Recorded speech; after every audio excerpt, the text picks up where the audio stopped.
People's top of the morning. It is Thursday, January 25th, and I am here with your geopolitical news. Al Jazeera reports UNRWA facility under Israeli attack in Khan Yunis. UNRWA tells Al Jazeera hundreds of people sheltering at its facility have come under Israeli fire.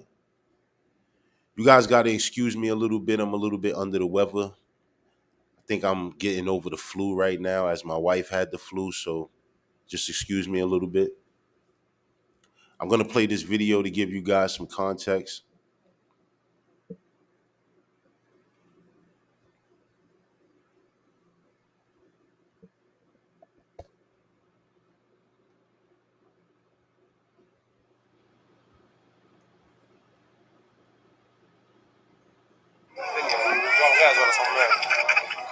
Shells had been landed inside the KYTC, the training center of Khan Younis that belongs to UNRWA, and there are many casualties actually, and the building had been set on fire. We are trying to send some ambulances there, coordinating with the Israeli side.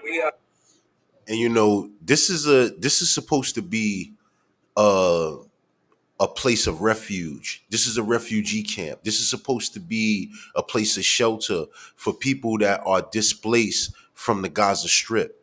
And so this is like I said before, man, this is just outright disgusting to see an act like this, to see situations like this, to see the people being so displaced and so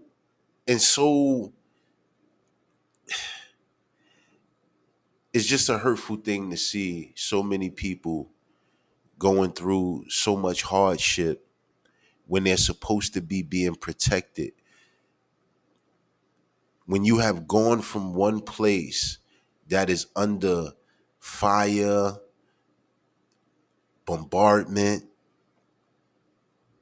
buildings collapsing, infrastructure collapsing, when you're trying to move from such a place to another place to seek refuge, only to find out that that very place that you are in to seek refuge is under attack as well. Have not been able to, get in and from the compound, in the last 48 hours because, the Israeli tanks actually very close to the compound. الاصابات كل ثانيه بتمرق عنا اصابه، فيش عنا ادويه، فيش عنا حاجه، اي شيء نداوي الناس. في الاخر ضربوا قذيفه مدفعيه على الناس الامنه جوا. يعني وين المكان الامن؟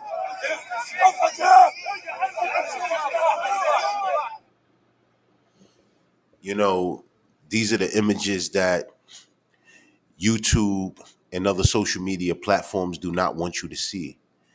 These are the images that they will censor your page for.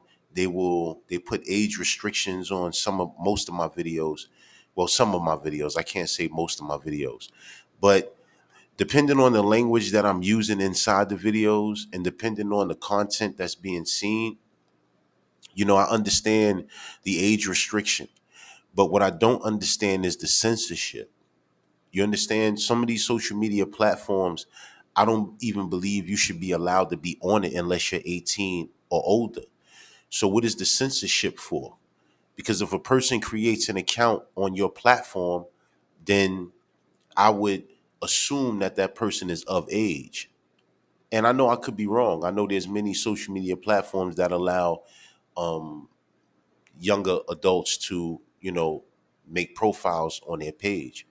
But nonetheless, these are the images that they do not want us to see. These are the images that they would rather us stay away from and rather us not see, so that we cannot have these images implanted in our minds. Because then you will have the people begin to think different. You will have the people not only begin to think different, but then they will begin to do different. Another geopolitical news. I'm on a YouTube platform. Now, This is a story that I seen yesterday. This is a 2 minute clip that I seen yesterday, but it was very disturbing when I seen it, and I knew I was going to report on it. NBC New York reports Brooklyn woman claims husband killed drug dealer, stored body in her fridge.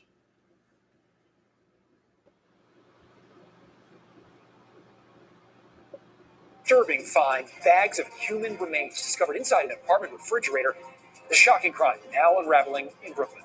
Good to have you with us. I'm Adam Cooperstein. Police say it was a Crime Stoppers tip that led investigators to that apartment inside a building on Nostrand Avenue on Monday.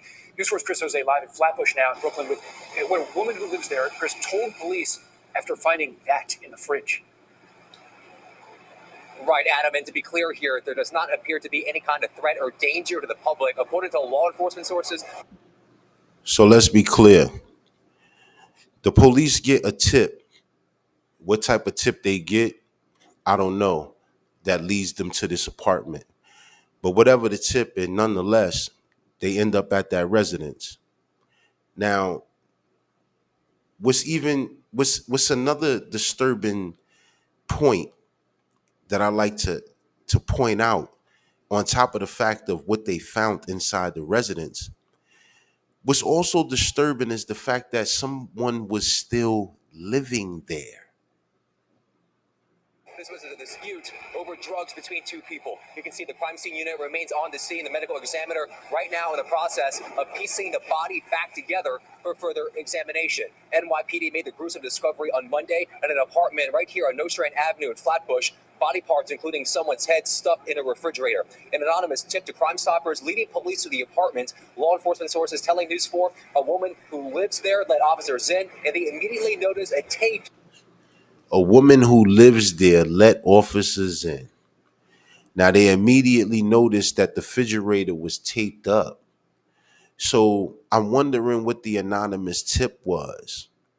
The anonymous tip either had to be someone who was beknownst to the situation, someone who knew about the situation. And the other thing that I thought of was maybe there was a smell or a stench that was coming from that residence that made someone call the authorities. But nonetheless, the tip is what led them there.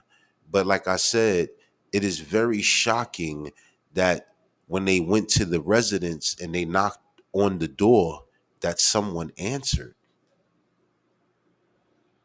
Refrigerator. Sources say cops arrested that woman when she became combative. Police say when officers opened the fridge, they found black plastic bags containing body parts. The woman now in police custody and undergoing psychiatric evaluation, telling investigators the body belonged to a local drug dealer who had a dispute with her husband last September.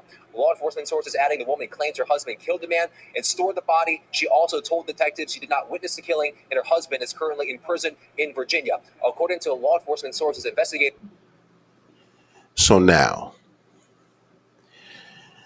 you're saying to the police that the body is a local drug dealer, a drug dealer that your husband had a dispute with, and you believe that your husband killed this individual. Now, you admitted that you did not see the murder, you did not see the crime being committed, but you believe that your husband is the one who killed this individual. And that's understandable. I mean, individual comes home with a body, I guess the correct assumption would be that this individual is the one who did it, especially if they're looking or asking or looking for assistance in helping hide the body or whatever the case may be. Then yes, it is a correct assumption that this individual did this. But what draws me into not just the fact that she was still living there, what draws me into a state of confusion, and me and my wife spoke about this when we watched this story together. I'm shocked at the fact that she was still there. On top of the fact that you admittedly said that your husband is incarcerated in another state right now. And so you had all opportunity to remove yourself from that residence. You had all opportunity.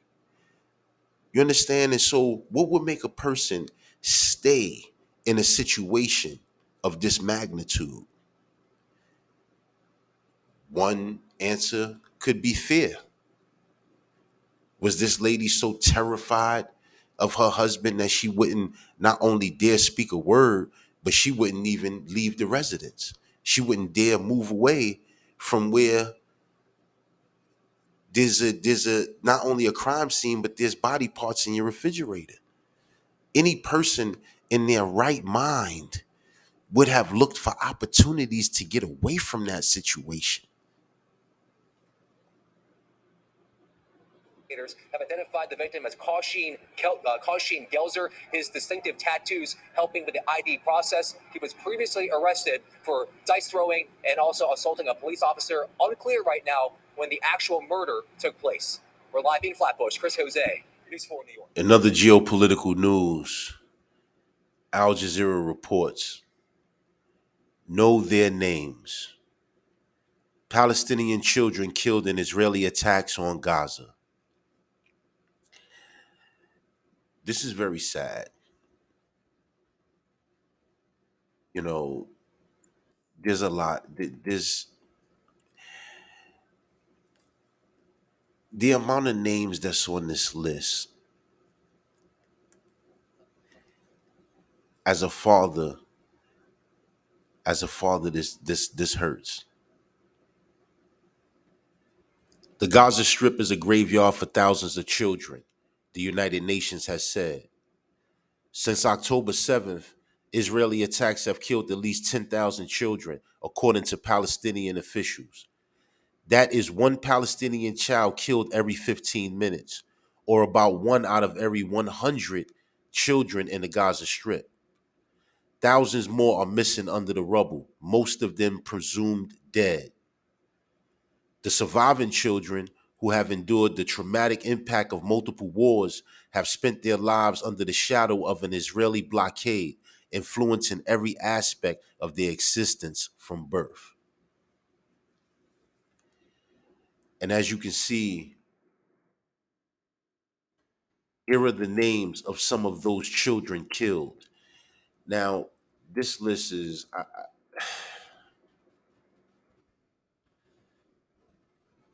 as you can see, that there is a list. Um, it's just a lot. I'm actually speechless. I really don't know what to say. This is very upsetting to me. I don't know what it is that we can do or we have to do, but something has to be done. In other geopolitical news, Al Jazeera reports more than 70 dead in artisanal mine collapse in Mali. Despite the dangers, small scale, unregulated mines continue to flourish and attract thousands of gold miners. So, as you can see, um, these mines, from what they are reporting, these mines are unregulated, meaning that there is no safety precautions or safety measures that are being taken for them to go and extract gold from some of these places. No, they are just bypassing all of the regulations, and they're just actually just going in and trying to do whatever they can and trying to get whatever they can out. And the repercussions of such a thing, 70 people dead. And I can only imagine that, these tunnels and these caves and different, ways of them digging and finding their way to the goal or whatever may have you. If it's not regulated and it's not any safety measures or precautions that are being placed or put into place, then I can only imagine that some of these infrastructures or places are collapsing from the digging and the drilling and all types of other things, tools that they're using to extract the gold. And so these things are going to happen because you have people that want something so bad and have power and money and influence and can figure out ways to get around the red tape, so to say, knowing very well that in order to do something, it has to be safe. But because your your greed is so astronomical, human life takes a back seat. Another geopolitical news, Al Jazeera reports Argentina arrests, deports family of Ecuador's most wanted fugitive. Drug boss Jose Adolfo Macias is at large after escaping from an Ecuadorian prison, triggering wave of gang violence. So these are the tactics. And I don't have no opinion about this individual because I don't know about his story, what he's being accused of, what he was in prison for, or any of what may have you about his situation. But what I do know is that this is all tactical against this individual. So now you've gathered up his family and made his family leave. For what? If you haven't arrested his family or brought charges against his family for any criminal acts, then why are you targeting this man's family? Why have you made them leave their home? Why have you deported these people? For what an individual of their family has done. And you don't think that this is wrong. You don't think that there's nothing impractical about this.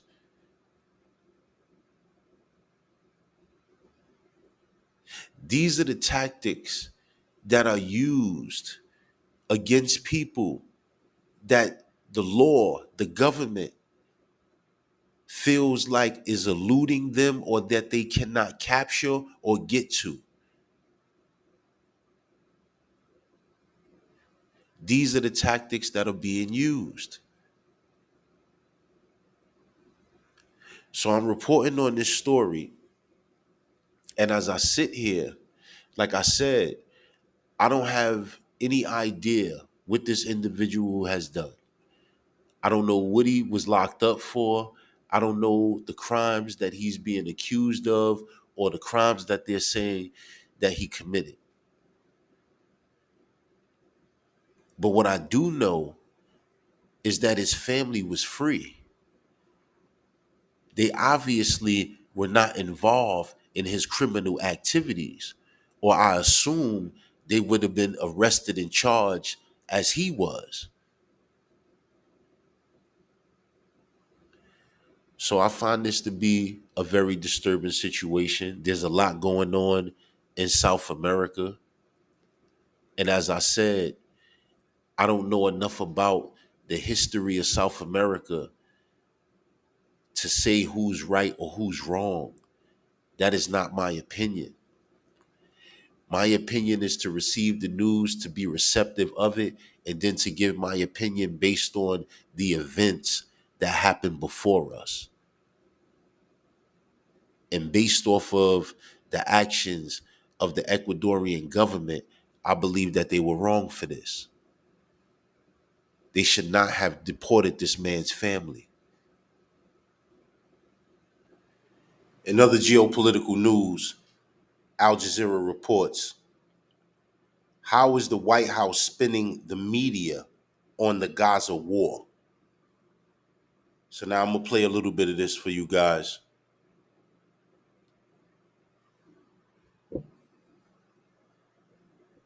Clements, and I have a question. As Israel's war on Gaza approaches its fourth month, with full U.S. support, who's going to be held accountable for the tens of thousands of innocent people killed? Let's get to the bottom line.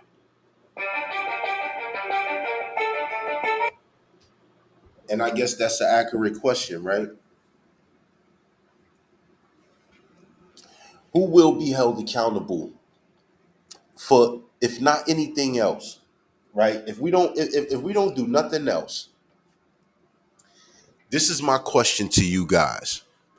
If we don't hold nobody else accountable for anything else, do we at least hold them accountable for the dead children inside Palestine? Do we at least do that? Can we collectively, as a society, as a human race, say that the children are unacceptable? Can we at least do that?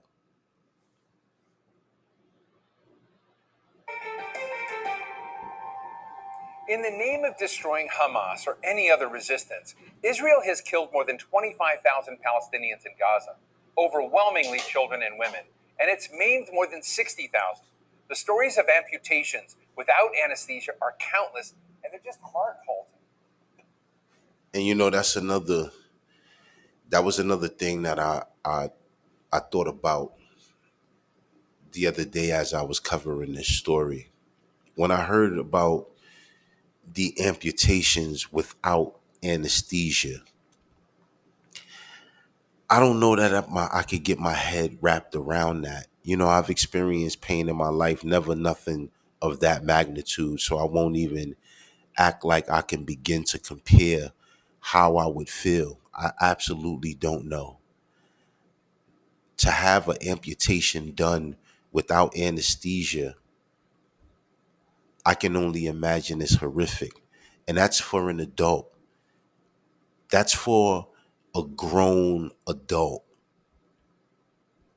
I don't want to think about a child having to endure something of that nature. That's It's just wrong, man. It's just wrong on every level, people.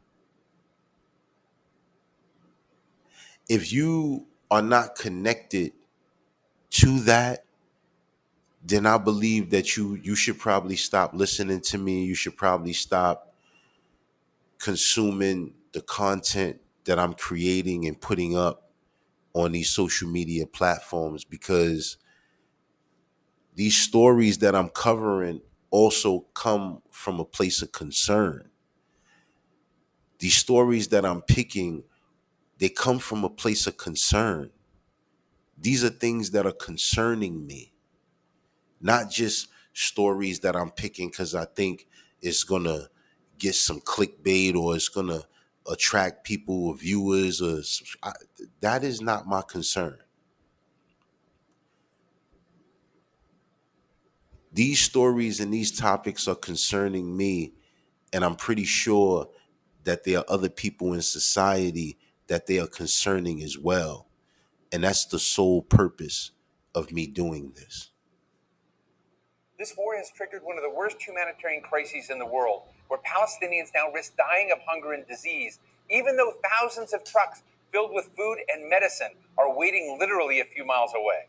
Both Israel and the Biden White House still reject a ceasefire, though most of the world is demanding one. And on the political level, So you have, if I heard him correctly, it seems like he just said thousands of trucks. I don't know if I heard that correctly, but it sounded like he said thousands of trucks of humanitarian aid are waiting just a few miles away. Just a few. Not hundreds of miles, not thousands of miles, just a few miles away. There are thousands of trucks of humanitarian aid just waiting. Israel still rejects any notion of a free and autonomous Palestine. And the U.S., while flirting publicly with the concept of a state of Palestine, is just doing very little to move any of the pieces to make it happen. So what's the off-ramp? Or has Gaza just become a quagmire for all involved? Today we're talking with... So is that Is that really where we are? Is that really the the end point? Is there nothing to be done? Is there no more to be done? Do we all have to just take a seat and watch this situation play out? Because it seems like that's exactly what they're asking. It seems like that's exactly what they're demanding for us to do. In other geopolitical news, Al Jazeera reports Russian lawmakers approve bill to seize property from army critics. The State Duma, Parliament's lower house, approved the bill by a 395 to 3 vote in the first of 3 required readings.